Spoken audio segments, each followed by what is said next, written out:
Hello friends, myself Neeraj Patel.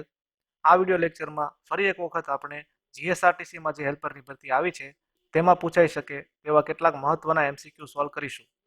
આ અગાઉ પણ મેં આ હેલ્પરની ભરતીમાં પૂછાઈ શકે તેવા એમસીક્યુના કેટલાક મહત્વના વિડીયો બનાવેલા છે, જેની લિંક મેં અહીં નીચે ડિસ્ક્રિપ્શનમાં મૂકી છે. તો તે બધા જ વિડીયો પણ તમે ખાસ જોઈ લેજો, જેથી કરીને તમે આ હેલ્પરની ભરતીમાં મેક્સિમમ માર્ક્સ કવર કરી શકો. અને મારા વિડીયોને લાઇક કરજો, શેર કરજો અને મારી ચેનલને સબસ્ક્રાઇબ કરજો.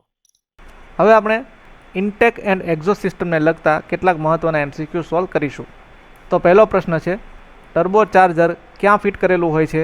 જેનો જવાબ છે તે એક્ઝોસ્ટ મેનિફોલ્ડ સાથે ફિટ કરેલું હોય છે. ત્યારબાદ આકૃતિમાં દર્શાવેલ મફલરનું નામ શું છે? તો અહીં આ આકૃતિમાં એક મફલર દર્શાવેલું છે. તો મફલરનો અર્થ થાય છે સાયલેન્સર, જેમાંથી એન્જિનમાં જે એક્ઝોસ્ટ ગેસ ઉત્પન્ન થાય છે, એટલે કે એન્જિનમાં જે ધુમાડો ઉત્પન્ન થાય છે તે બહાર નીકળે છે. તો અહીં આકૃતિમાં જે મફલર દર્શાવેલું છે તેનું નામ છે રિવર્સ ફ્લો મફલર. ત્યારબાદ આકૃતિમાં દર્શાવેલ મફલરનું નામ શું છે? તો આ આકૃતિમાં જે મફલર એટલે કે સાયલેન્સર દર્શાવેલું છે તેનું નામ છે સ્ટ્રેટ થ્રો મફલર. ત્યારબાદ આકૃતિમાં દર્શાવેલ મફલરનું નામ શું છે? તો અહીં આકૃતિમાં જે મફલર દર્શાવેલું છે તેનું નામ છે બેફેલ પ્રકારનું મફલર. ત્યારબાદ આકૃતિમાં એક્સ તરીકે ચિહ્નિત ભાગનું નામ આપો. તો અહીં જે આકૃતિ આપેલી છે તેનું નામ છે ટર્બો ચાર્જર, અને અહીં જે એક્સ ભાગ દર્શાવેલો છે તેનું નામ છે ટર્બાઇન યુનિટ. ત્યારબાદ આકૃતિમાં એક્સ તરીકે ચિહ્નિત ભાગનું નામ શું છે? તો અગેન આ સેમ ટર્બો ચાર્જરની આકૃતિ છે, જેમાં અહીં એક્સ પાર્ટ દર્શાવેલો છે તેનું નામ છે કમ્પ્રેસર યુનિટ.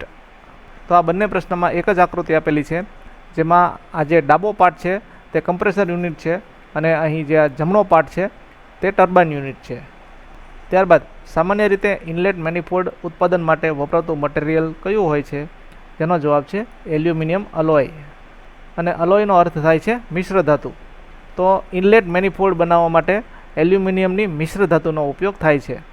ત્યારબાદ એક્ઝોસ્ટ મેનિફોલ્ડ ઉત્પાદન માટે કયા મટીરિયલનો ઉપયોગ થાય છે? જેનો જવાબ છે કાસ્ટ આયર્ન.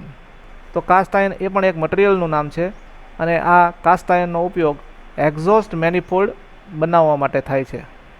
ત્યારબાદ ટર્બો ચાર્જરની ડ્રાઈવનું નામ શું છે? જેનો જવાબ છે એક્ઝોસ્ટ ગેસ પ્રેશર. ત્યારબાદ ડ્રાય ટાઈપ એર ક્લીનરમાં કયા પ્રકારના ફિલ્ટર ઘટકનો ઉપયોગ થાય છે? જેનો જવાબ છે પેપર એલિમેન્ટ. ત્યારબાદ turbo charger compressor housing outlet ક્યાં જોડાયેલ હોય છે? જેનો જવાબ છે તે ઇનલેટ મેનિફોલ્ડથી જોડાયેલો હોય છે. ત્યાર પછીના પ્રશ્નમાં ભૂલ છે. તો સાચો પ્રશ્ન આ મુજબ છે, એન્જિન બેકફાયર દરમિયાન અરિસ્ટર તરીકે કોણ કાર્ય કરે છે? જેનો જવાબ છે એર ફિલ્ટર. તો એર ફિલ્ટર હોય છે તે એન્જિન બેકફાયર દરમિયાન અરિસ્ટર તરીકે કાર્ય કરે છે. ત્યારબાદ સાયલેન્સરમાં એક્ઝોસ્ટ પ્રવાહને પ્રતિબંધિત કર્યા વિના કયા પ્રકારના મફલર એન્ટી નોઇઝ પેદા કરે છે? જેનો જવાબ છે ઇલેક્ટ્રોનિક પ્રકારના મફલર. ત્યારબાદ સેન્સર, માઇક્રોફોન અને સ્પીકર સાથે કયા પ્રકારના મફલરને ફિટ કરવામાં આવે છે? જેનો જવાબ છે ઇલેક્ટ્રોનિક પ્રકારના મફલર. ત્યારબાદ એક્ઝોસ્ટ સિસ્ટમમાં મફલરનો હેતુ શું હોય છે? જેનો જવાબ છે તે અવાજ ઘટાડે છે. તો અગેન આ જે મફલર હોય છે તેને આપણે સાયલેન્સર પણ કહે છે, જેનો હેતુ વાહનમાંથી જે એક્ઝોસ્ટ વાતાવરણમાં ફેંકવામાં આવે છે તે દરમિયાન તે અવાજ ઘટાડવાનું કાર્ય કરે છે. તો તમે જ્યારે કોઈ બાઇકની અંદર અથવા તો સ્કૂટરની અંદર સાયલેન્સર ખરાબ થઈ ગયું હોય અથવા તો તૂટી ગયું હોય ત્યારે કેટલો મોટો અવાજ ઉત્પન્ન થતો હોય છે તે અનુભવ કરેલો હશે. એટલે મફલરનો હેતુ તે સાયલેન્સરનું કામ કરે છે, એટલે કે અવાજ ઘટાડવાનું કામ કરે છે. ત્યારબાદ આપેલ ઓપ્શનમાંથી ઇમ્પેલર પ્રકારના એક્ઝોસ્ટ ડ્રાઈવનું નામ આપો. જેનો જવાબ છે ઓક્ઝિલરી ડ્રાઈવ શાફ્ટ. ત્યારબાદ હાઈ એટીટ્યૂડ વખતે હવાની ઘનતા ઓછી હોય ત્યારે એન્જિનને કોણ મદદ કરે છે? જેનો જવાબ છે ટર્બો ચાર્જર. તો અહીં હાઈ એટીટ્યૂડનો અર્થ થાય છે ખૂબ ઊંચાઈ.